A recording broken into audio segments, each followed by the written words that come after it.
So parang gusto ko lang bigyan pansin yung salitang once an SRB, always an SRB, or once a SRB, always a SRB. Ano ba ang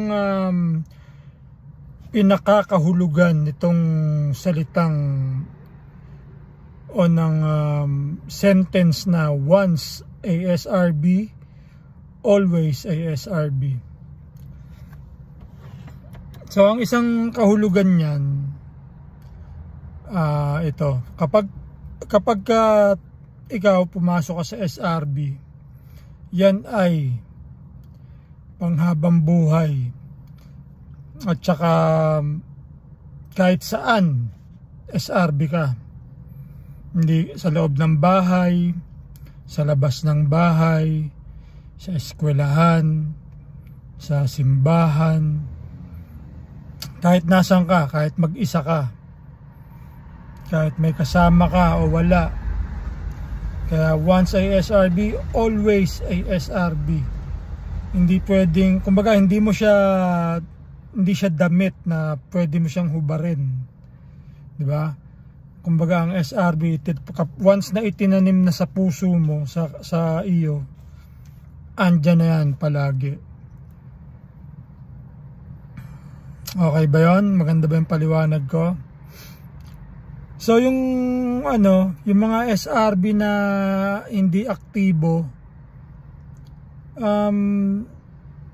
always SRB sila. Once a SRB nga, always a SRB. Puwera na lang kung sila na mismo ang magsabi na ayaw ko na sa SRB. Meaning tinatanggal na nila kung ano yung mga itinanim. Hinuhugot na nila yung ugat. So mawawala na sila sa pagka-SRB. Lalo ngayon, meron na tayong mga pamunuan, 'di ba, na aktibo. So pwedeng mawala ka sa SRB kung gusto mo. Pero ano dahil pwede ba tayong matanggal sa pagka-SRB? Depende siguro sa kung gaano kagrabe yung kasalanan natin sa SRB, di ba? Or sa bansa, or sa kung ano pa man. Tingin ko may mga may mga pwedeng dahilan na pwede nating ikatanggal sa SRB, pero mahabang proseso 'yan. Pero ang isa sa pwede mong ikatanggal sa SRB ay kapag sumali ka sa ibang grupo, tulad ng aminin na natin, tulad ng Taugama o Acro o Crime Buster. Pero kapag mga APO o Law Fraternity, hindi mo ikatatanggal yon. Or kung Mason, di ba? Yung iba nga TBS, yung iba nga Prison Gang. Bakit hindi natatanggal sila? Kasi hindi naman natin sila kaibayo sa prinsipyo. Hindi natin sila kalaban. So ibig sabihin, ang mga SRB na TBS, galing sa TBS o nagti-TBS pa, isa nadadala nila yung pagiging SRB. Dahil matindi ang kaaralan sa atin, ang katuruan ng SRB is napakalinaw, lalo na ngayon. Grabe, napakalinaw ng mga kaaralan natin at mga mahuhusay na ang mga nagtuturo ngayon. Kasi nga may social media pa, kaya talagang matuturuan tayo ng maigi ngayon. So ayun. So kapag yung mga Taugama, kasi nga nakakalaban natin yan di ba? Yung mga Crime Buster, Acro, nakakaaway natin noon. At saka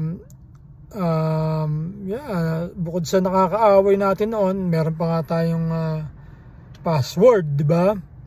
Pero although na-stop na yan, yung mga away-away na yan, once na mag-join ng isang SRB dyan is umalis ka na sa SRB.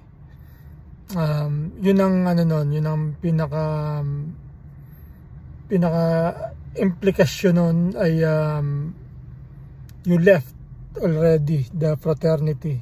Binastos mo na Diba? Ngayon, kung magpapaalam ka, alis ka, or sasali ka ng ibang fraternity, we're gonna have to respect that, diba?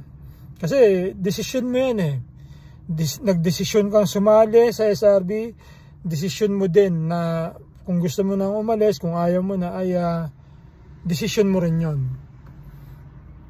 Pero merong mga ayaw na sa SRB pero hindi sila umaalis, hindi nila sinasabi. Pero ayaw na nilang mag-active or ayaw na nilang magkaroon pa ng kung anumang relasyon sa SRB.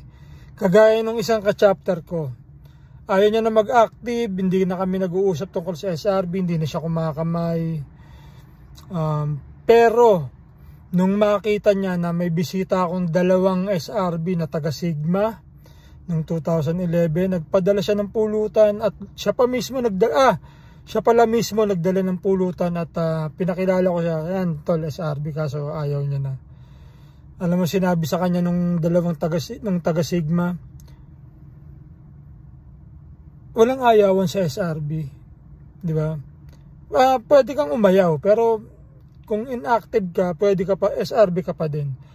Hanggat hindi ka umaayaw, SRB ka pa din. Kaya yun, once ay SRB, always ay SRB. So ano pa ba ang kulang ko? Kung may tanong kayo mga kapatid, PM, okay? Ito ang inyong broad vlog kasi ano to kumbaga freestyle, impromptu, wala tayong script, naisipan ko lang, you know. Tsaka minsan kapag iniisip natin yung mga gusto natin, minsan nakakalimutan natin eh. So anyway, ito ang inyong broad vlog, paalam mga kapatid.